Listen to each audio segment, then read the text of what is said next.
पैरुसल GS पे आपका स्वागत है। मित्रों, इस वीडियो में हम लोग बीपीएससी का जो जीएस का सेकंड पेपर है इसे यहाँ पर थोड़ा डिस्कस करेंगे, देखेंगे किस तरह के प्रश्न हैं और इन प्रश्नों के आधार पे आपकी रणनीति क्या होनी चाहिए। तो देखिए मित्रों, इसमें जो पहला क्वेश्चन है आपका, अब क्या है कि आपको यहाँ पे लघु उत्तर लिखने के लिए भी आते हैं। पहले आपको बड़े प्रश्न लिखने होते थे, अब थोड़ा सा लघु उत्तरीय प्रश्न भी आते हैं और ये एक अच्छी कॉन्सेप्ट है। अगर आपने थोड़ा सा बहुत ही मल्टी डायमेंशन वे में तैयारी की है तो अब जो नया पैटर्न है वो आपके लिए बहुत ही प्रॉफिटेबल होगा, खासकर अब जैसे निबंध है और ऑप्शनल आपका क्वालिफाइंग वाले नेचर में है। देखिए पहला प्रश्न है कि analyse critically the dynamic secularism in India. Bharat में गत्यात्मक धर्मनिरपेक्षता को आलोचनात्मक दृष्टि से विश्लेषित करना है। देखिए गत्यात्मक धर्मनिरपेक्षता क्या होती है, आप जानते होंगे कि जो धर्मनिरपेक्षता है वो 3 से 4 टाइप के उसके एंगल होते हैं, सोशियो इकोनॉमी, फिलोसफिकल और राज्य से ये माना जाता है कि सेकुलर स्टेट वही है जो राज्य किसी धर्म या संस्थान के मतलब प्रभाव में नहीं रहता। हर व्यक्ति को अपने धर्म को मानने की स्वतंत्रता रहती है और उसके साथ ही साथ हर व्यक्ति अपने धर्म के प्रसार के लिए अपने स्तर पर कार्य कर सकता है। जैसे आप भारतीय संविधान के आर्टिकल को देख सकते हैं, जो यहाँ पर हमने कई सारी धार्मिक स्वतंत्रता के आर्टिकल 25 से 28 तक प्रोविज़न दिए हैं। तो यहाँ पर आपको भारत वेस्टर्न थोड़ा तुलना करते हुए, भारत के संवैधानिक स्थिति को बताते हुए, इन चीज़ों को रखते हुए आपको वर्ल्ड पर्सपेक्टिव में और इंडिया को थोड़ा कोर में रखते हुए आपने इस प्रश्न को आगे लेके जाना था। फिर देखिए, भारत में क्षेत्रीय राजनीति अपनी भूमिका निभाती है। तो क्षेत्रीय राजनीति के यहाँ पर उदाहरण प्लस माइनस दोनों पॉइंट्स रखते हुए करंट के सिनेरियो को आपने दिखाना है, लेकिन इसके कोर में रहना चाहिए बिहार। फिर देखिए, भारत के संविधान में सकारात्मक निर्देश देश में सामाजिक और आर्थिक लोकतंत्र के एक चार्टर के रूप में है। उदाहरण सहित व्याख्या करिए कि आखिर कैसे भारत के संविधान का जो सकारात्मक निर्देश होता है, जो सकारात्मक कार्रवाई होती है, जैसे कि कई सारे जो लोग दबे हैं, कुचले हैं, उनके लिए जैसे कि आरक्षण का प्रावधान किया जाता है, कई बार क्षैतिज आरक्षण दिया जाता है, कई बार वर्टिकल होता है, पार्शली डेफ वगैरह। अभी हाल में आप देखेंगे तो कई सारे वर्गों के लिए, जैसे विकलांग में कई सारी कैटेगरीज को बढ़ा दिया गया है। तो राज्य की जो सकारात्मक कार्रवाई होती है उसी के एंगल में आपने सारे प्रोविजंस को यहाँ पे रखना था। भारत के सर्वोच्च न्यायालय के न्यायिक पुनरावलोकन क्षेत्राधिकार, तो यहाँ पर आपको कई बार के कई सारे उदाहरण देने हैं जहाँ पर कार्यपालिका कई बार मतलब कि न्यायपालिका और कई बार न्यायपालिका किस तरह से कार्यपालिका की भूमिका निभाते हुए एक दूसरे की पावर को क्लैशेस करती है, क्योंकि भारत में स्पष्ट कहा गया है कि शक्ति का पृथक्करण होना चाहिए।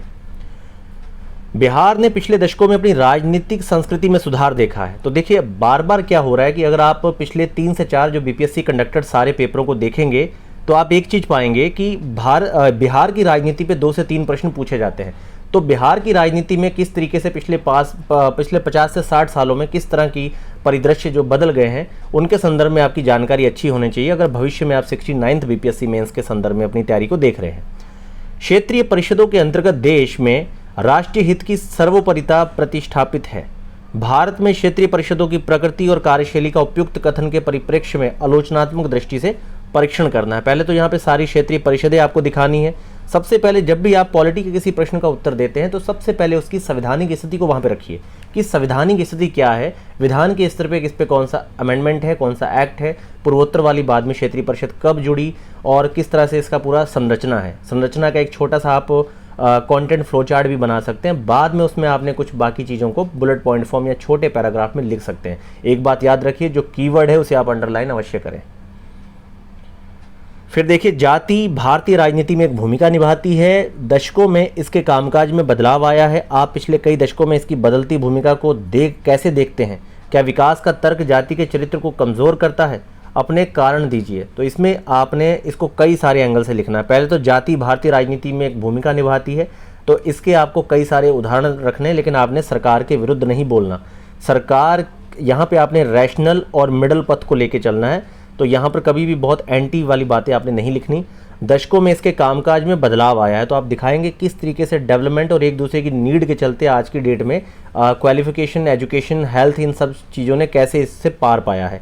और आप पिछले कई दशकों में इसकी बदलती भूमिका को देखेंगे, जैसे कि राजनीति में भी अब इसका कई बार आप प्रभाव देखेंगे। कई बार इसको देख के आप जातिगत हिंसाएं भी देखते हैं। कई बार आप राजनीतिक पक्ष देखते हैं कि कैसे चीज़ों का ध्रुवीकरण हो रहा है, पोलराइज किया जा रहा है चीज़ों को। और क्या विकास का तर्क जाति के चरित्र को कमज़ोर करता है? तो इसके आपको उदाहरण देने होंगे। खासकर आपको ग्लोबलाइजेशन, एलपीजी, ये सारी जो प्रोसेस के चलते भारत में जो आयाम चेंज हुए हैं और अब चलते हुए आरक्षण वाली चीज़ को भी आप इसमें रख के देखेंगे। और धीरे धीरे सरकार की जो नीतियां हैं, कार्यक्रम हैं, वो किस तरीके से मतलब कि समावेशी विकास की तरफ बढ़ रहा है। तो ये सारे प्रावधानों को रखते हुए लास्ट में आपने फिर भी ये चीज़ देनी है कि अभी भी मतलब काफ़ी सारा काम किया जाना आवश्यक है, और आपने लास्ट में यहाँ पर यही दिखाना है कि सरकार इसको लेकर प्रयासरत है और जल्दी ही भारत की एक छवि सुधरेगी। 2022 में भारत के वैश्विक व्यापार संबंधों की जांच कीजिए। व्यापार बढ़ाने के लिए भारत द्वारा की गई विभिन्न पहलें क्या है? भविष्य में भारत के वैश्विक व्यापार संबंधों को बढ़ाने के कुछ उपाय सुझाइए। फिर आपका प्रश्न है कि फरवरी 2022 में भारतीय दूरसंचार विनियामक प्राधिकरण ट्राई द्वारा जारी रिपोर्ट के अनुसार दिसंबर 2021 के अंत में अखिल भारतीय औसत 85.91 के मुकाबले बिहार सेवा क्षेत्र इतने प्रतिशत का घनत्व है। इस स्थिति के कारणों को इंगित कीजिए। इसका क्या प्रभाव है? स्थिति में क्या सुधार है? तो इस सीधे ये इकोनॉमी के आपके टेक्निकल क्वेश्चन है कि इसमें आपने इसके प्रभाव देने हैं, खासकर इसके आधारिक संरचना के स्तर पे, और क्या इसमें कमियां हैं और कारणों को इंगित करना है, और इसका क्या प्रभाव है। तो आपने इसको ग्रोथ और डेवलपमेंट और कई सारी चीज़ों से जोड़ के बताना है।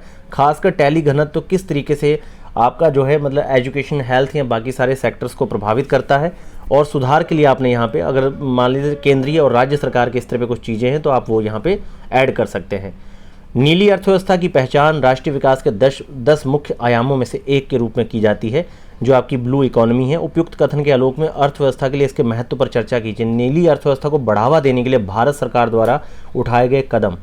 तो देखिए, नीली तो आप सीधा समझ गए होंगे कि जो आपका मत्स्य संपदा योजना शुरू की गई है उसके अंडर में भी कई सारे प्रोजेक्ट चलाए गए हैं। खास तौर पे जैसे इक्विवेरियम सिस्टम बिल्डअप किए जा रहे हैं, कई जगह आपके बहुत सारे इसके पार्क बनाए जा रहे हैं। तो ये क्योंकि आपका काफ़ी बड़ा अगर आप देखेंगे तो एग्रीकल्चर के टोटल जो आपका कृषि संबद्ध क्षेत्र है वो उसके टोटल जीवीए में काफ़ी बड़ा यहाँ पे ग्रोथ है मछली वाले क्षेत्र में।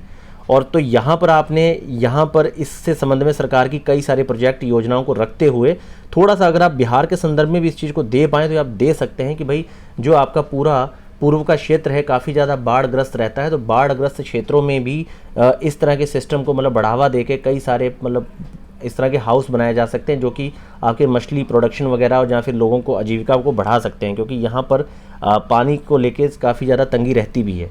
तो भला एंगल है आप जितने ज़्यादा जोड़ सकें, पर मुख्य आपने केंद्रीय जो आपकी मछली की संपदा योजना है और कई सारे जो प्रोजेक्ट चलाए गए हैं वो आपने सारे देखे, और ख़ासकर भारत की जीडीपी में इसके वर्तमान की जो स्थिति है उसे दिखाते हुए आपने बिंदुओं में अपने आंसर को लेके चलना था।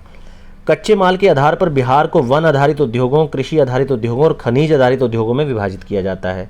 अब उन उद्योगों की विस्तृति को दर्शाना है। एक तो पहले आप इसमें मानचित्र जरूर बनाइए बिहार का, जहाँ पे आप थोड़ा सा उसके ये जो संसाधन है इन्हें आप लोकेट कर सकते हैं।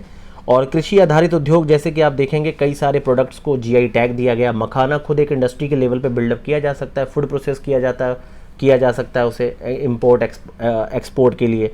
तो इस तरह से ही आपने कुछ 3 से 4 पिलर बिंदु उठा लेने थे और उसके आलोक में आपने अपने आंसर को यहाँ पे पूरा लेके चलना है। देखिए, फिर आपके यहाँ पे लघु उत्तर प्रश्न है भाग 3 में कि भारतीय परिप्रेक्ष्य में तकनीक प्रौद्योगिकी का स्वदेशीकरण से आप क्या समझते हैं। तो स्वदेशीकरण यही है कि अब हम अपने लेवल पे मतलब लाइट हेलीकॉप्टर्स बना रहे हैं अपने लेवल पे, हम लोग हम अपना मतलब जीपीएस सिस्टम तक बिल्डअप कर रहे हैं, हमने अपना नाविक बिल्डअप किया है। अब हम थोड़ा वेपन्स वगैरह को भी एक्सपोर्ट करने की रेंज में आ रहे हैं। सिंगापुर को हमने अभी मिसाइलें दी हैं, जहाँ हम विदेशी भी कई सारे सैटेलाइट जो हैं उनको मतलब कि हम भेज रहे हैं इस समय, लियो वगैरह आपके लो अर्थ ऑर्बिट में।